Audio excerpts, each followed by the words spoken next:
గారు విన్నాం ఇప్పుడు షర్మిల గారు మాట్లాడినటువంటి మాటలు. ఒక సైతాన్ సైన్యాన్ని నా మీద కూడా వదిలారు, నన్ను కూడా వదలకుండా ట్రోల్ చేశారు, అంతేకాకుండా మన రాజశేఖర్ రెడ్డి గారి బిడ్డ అని కూడా చూడకుండా నన్ను చేశారు. సో సొంత అక్క చెల్లెళ్ళకే న్యాయం చేయలేనటువంటి పరిస్థితి, మమ్మల్ని ఈ విధంగా ట్రోల్ చేసినటువంటి పరిస్థితుల నేపథ్యంలో ఏంటి అసలు ఇదంతా కూడా అని చెప్పేసి ఆమె చాలా ఆవేదనాభరితంగా కూడా మాట్లాడినటువంటి పరిస్థితి. ఇదేం కొత్త కాదని కూడా ఆమె చెప్పినటువంటి సిచ్యువేషన్. ఏమంటారు చిన్నపరెడ్డి గారు, దుర్గాప్రసాద్ గారు?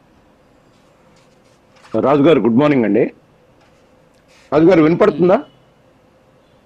రాజు గారు మాట్లాడండి, వినపడుతుందా? మాట్లాడండి. రాజు గారు గుడ్ మార్నింగ్. ఈరోజు మొదటిసారిగా డిఎన్ఏ గురించి చెప్తారండి. ఒకటి వేరే అని కాదు, డిఎన్ఏ అంటే ఇంగ్లీష్ లో డిఎన్ఏ, తెలుగులో వంశపారపర్యం లేలే. దీనికి క్లారిటీ చెప్పాలా? డిఎన్ఏ మీన్స్ రాజకీయ పార్టీలకు డిఎన్ఏ ఉండదు, మనుషులకి హ్యూమన్ బీయింగ్ కే డిఎన్ఏ ఉంటది. కానీ వైఎస్ఆర్సీపీ పార్టీకి డిఎన్ఏ సేమ్ డిఎన్ఏ ఎందుకుందని అంటే ఈ ఎపిసోడ్ లో జరిగినటువంటి కార్యక్రమాలు చూస్తే ఏ ఒక్క లీడర్ కూడా కనీసం దీన్ని ప్రజాస్వామ్యయుతంగా ఖండించిన దాఖలాలు లేవు. టాప్ టు బాటం, కింద మండల స్థాయి నుంచి మొదలు పెడితే జిల్లా స్థాయి నుంచి రాష్ట్ర స్థాయి వరకు మాట్లాడే వాళ్ళ మొత్తం పద్ధతి కూడా ఒకే తీరుగా ఉంది. ఆ పార్టీ విధి విధానం సేమ్ ఒకే తీరుగా ఉంది. దానికి డిఎన్ఏ అనబడుతుంది. అంతేగాని రాజకీయ పార్టీలకు డిఎన్ఏ ఉండదండి. మాకు కూడా తెలుసు ఆ విషయం. ఫర్ ఎగ్జాంపుల్ చెప్పడానికి, ప్రజలకు అర్థం కావటానికి చెప్తున్నాం. రెండోదండి, కృష్ణార్జున్ గారు కూడా చెప్తున్నారు, ప్రజాస్వామ్యం అండి ఇది. ఫస్ట్ పబ్లిక్, ఆ అమరావతి మహిళలు కానీ అమరావతి ప్రజలు కానీ ప్రజాస్వామ్యవాదులు కానీ ఈ చర్చ రాగానే బయటకు వచ్చి నిరసనలు తెలిపారు. ప్రజాస్వామ్య హక్కు అది. తర్వాత ముఖ్యమంత్రి గారు, డిప్యూటీ సీఎం గారు ఇద్దరు కూడా, పవన్ కళ్యాణ్ గారు, చంద్రబాబు నాయుడు గారు ఒక స్టేట్మెంట్ ఇచ్చారు. డెఫినెట్ గా వీళ్ళ మీద యాక్షన్ తీసుకోబడుతుంది, యాక్షన్ తీసుకుంటామని చెప్పారు. ఎక్కడ ప్రజల్ని రెచ్చిపోమ్మని చెప్పాలి అక్కడ. దయచేసి స్ట్రైట్ అంటే వారు మాట్లాడేదాన్ని నేను స్ట్రైట్ చేస్తున్నాను, అంతే, వేరే ఏం లేదు, అర్థం చేసుకోండి. రెండోది, గత ప్రభుత్వంలో చేసిన దానికి ఈ ప్రభుత్వం నడుపుతున్న దానికి వేరియేషన్ మీరే చెప్పాలా. మీరు మధ్యవర్తిగా ఉన్నారు, మీరు అన్ని రకాలుగా చూసారు, మీరే చెప్పాలా. దెర్ ఇస్ ఎ లా. మీరు అన్నారు బిఆర్ నాయుడు గారు కానీ, మూర్తి గారు కానీ, లేకపోతే వారికి నోటీస్ ఇచ్చినాక వాళ్ళు కోర్టుకు పోయి తెచ్చుకున్నారని, కోర్టు ఎక్విటల్ చేసింది వాళ్ళని. ఈ కేసు తప్పుడు కేసు అని కోర్టు ఎక్విటల్ చేసింది. అయితే ఈ రోజు వచ్చినటువంటిది ఇంకోటి ఎస్సీ అట్రాసిటీ కేసు అని అంటున్నారు. ఇవాళ సమాజంలో జరుగుతున్న ప్రతి కేసు కూడా దాని విధి విధానాలు, ఎక్కడైతే ఆ సామాజిక వర్గం వాళ్ళు కేసు పెట్టిన తర్వాత డెఫినెట్ గా కేసు పెట్టమని చట్టంలోనే ఉందండి. చట్టం దుర్వినియోగం కాలా. ప్లీజ్ దయచేసి ట్రై టు అండర్స్టాండ్. గోత్రూ పోవాల కేసులో ఉత్తగానే. అందుకని చంద్రబాబు నాయుడు గారు కానీ, పవన్ కళ్యాణ్ గారు కానీ, లోకేష్ గారు అప్రజాస్వామికంగా చేసే సమస్య లేదు. నేను ఛాలెంజ్ చేస్తున్నా ఈ సందర్భంగా, మీరు ఎక్కడన్నా ఏ వ్యక్తినన్నా అప్రజాస్వామికంగా అరెస్ట్ చేశారంటే మేమే నిలబడి అడుగుతాం. ఎందుకంటే ఆ బాధలన్నీ మేము కూటమిగా పడ్డాం. తెలుగుదేశం పార్టీగా కానీ, జనసేనగా కానీ, బీజేపీగా కానీ గత ప్రభుత్వం వేధించినటువంటి విధానాలన్నీ మా దగ్గర ఉన్నాయి. కాబట్టి మేము అట్లా జోలికి పోట్ల.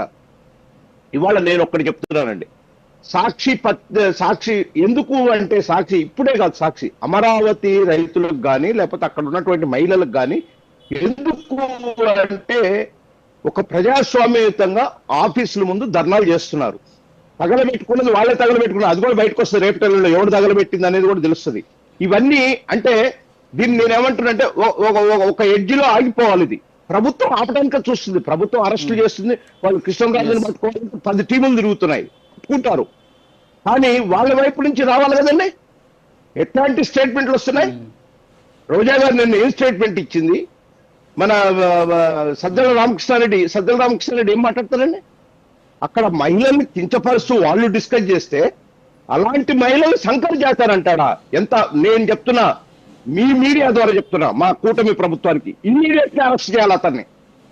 ఎందుకంటే పెద్ద మనుషులుగా చలమనైన వాళ్ళు, ఒక రాజకీయ పార్టీకి పెద్ద మనిషిగా ఉన్నవాడు చిన్న వయసు ఆయన ముఖ్యమంత్రి అయ్యి మాజీ ముఖ్యమంత్రి అయినప్పుడు కొన్ని సలహాలు ఇవ్వాలా.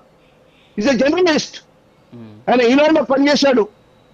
కనీసం ఒక సాఫ్ట్ కార్నర్ కూడా ఉండకుండా స్టేట్మెంట్ ఇంకా రెచ్చగొట్టి ఆజ్యం పోసినాడు. ఇంకా ఏం పద్ధతి అండి ఇది? ఇలా మహిళలను మాట్లాడిచ్చే పని లేదు. ఎంత దారుణంగా మాట్లాడండి.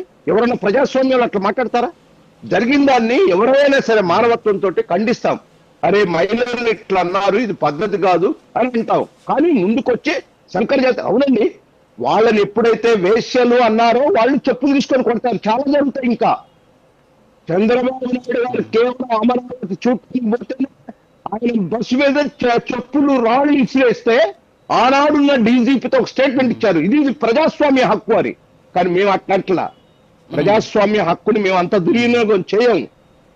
ఇవాళ జరుగుతున్నది నేను చెప్తున్నాను కదా, ఇంకా పార్టీ ఇంకా ఏమేమో చెప్తారు వాళ్ళు కనీసం ఏ స్థాయి నాయకత్వం కూడా వాళ్ళ దాంట్లో దీన్ని వేరే తీరు తీసుకోవట్లేదండి. ఏమో సొంతంలాగా తీసుకున్నారు. ప్రజలు చూస్తున్నారు, ప్రజలకు తెలుస్తుంది అసలు ఎందుకు వచ్చిందండి ఈ వివాదం. ఎవరు లేపారండి? మీరే కదా కావాలని పెట్టింది. డిస్కషన్ లో మీరు అన్నది కరెక్ట్. సీనియర్ జర్నలిస్టులు మాట్లాడేటప్పుడు మనం మాట్లాడేటప్పుడు మామూలుగా ఎవరైతే ఉన్నారో చేసేవాళ్ళు, ఎవరైతే యాంకరింగ్ చేసేవాళ్ళు ఏమైనా మాట దొరికితే అనేక డిబేట్లలో చూస్తాం. మన దీంట్లో కూడా చూస్తాం. చాలా సార్లు చెప్పారు, వద్దండి మీరు అట్లా మాట్లాడొద్దండి, తప్పండి, ఇంకోసారి అట్లా మాట్లాడకండి, ఇట్లా మాట్లాడితే డిబేట్ లో కుదరదండి అని చెప్తారు. అది ఖండన వేరే ఉంటది. ఆ ఖండన ఏ టైప్ ఆఫ్ ఖండన అందరూ చూశారు. రాష్ట్ర ప్రజలు, దేశ ప్రజలు అందరూ చూశారు. ఎట్లండి దీనికి ఇది ఒక్కటే కాదండి, దీని వెనకాల ఒక కాన్స్పిరసీ ఉన్నది. అమరావతి మీద ఒక కాన్స్పిరసీతో కూడినటువంటి ఇది జరుగుతుంది. దాని కుట్ర కూడా బయటకు వస్తుంది త్వరలో. డెఫినెట్ గా దీని వెనకాల ఒక కుట్ర ఉంది. ఈ మధ్య కూడా వరల్డ్ బ్యాంకింగ్ ఎట్లా రాశారు, అవి కూడా బయటకు వస్తాయి. ఎందుకు ఇంత అరాచకం ఎందుకంటే నాకు అర్థం కాదు. ఒక రాజకీయ పార్టీ, ప్రజాస్వామ్యం ఇది. ప్రజలకు నచ్చితే అధికారంలో ఉంటాం, లేకపోతే దిగిపోతాం. మళ్ళొకసారి మంచి ప్రజలకు ఒకవేళ మనం ఏమి చేసాం తప్పుడు దాన్ని రెక్టిఫై చేసుకుంటే మళ్ళా ప్రజలు అధికారం చేతికిస్తారు. అంటే చేసుకుంటా పోతే ప్రజలు అధికారం చేతికిస్తారా? ఎట్లా ఇస్తారు ప్రజలు? కాబట్టి ఇది ప్రజాస్వామ్యంలో ఇది కరెక్ట్ కాదు.